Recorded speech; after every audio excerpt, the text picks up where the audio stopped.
Hello, Dr. David Murphy here.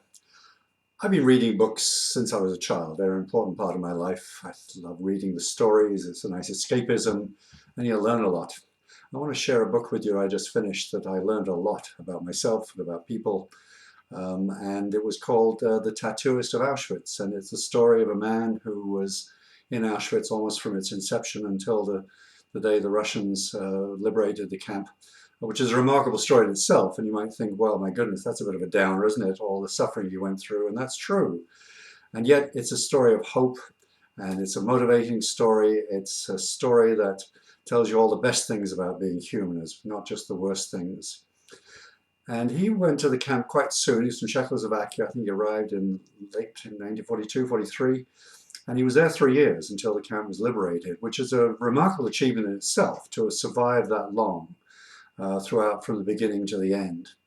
And the message I got was that he had hope throughout that time. So from the moment he arrived there, he always believed it would end. It would have a good ending. So the story would have a good ending. He wrote a story about his experience there that had a good ending, that involved him being liberated and leaving the camp at some time in the future. He didn't know when, but he just believed at the core of his belief that that would happen.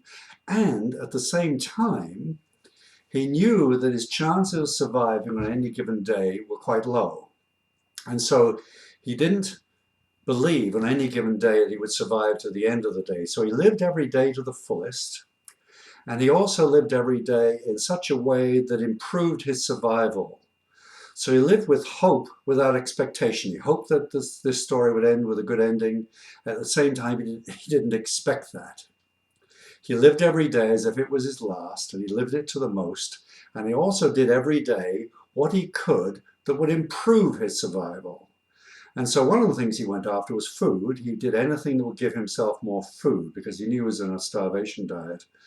And the other amazing thing about him was that he didn't just keep the food for himself, he shared it. So somehow within that incredible experience, those appalling conditions, he was able to maintain relationships, maintain his humanity, and live with that throughout his time. And he did. The story ended well. He was liberated by the Russians. He was able to reconnect with the woman he met in the camp. And he went on to live a healthy, long life and raise his children. So I just want to share that story with you, and hope that's been helpful to you to live with hope without expectation, to live each one day at a time, because none of us knows what's going to happen any given day, whether any of us will survive that day.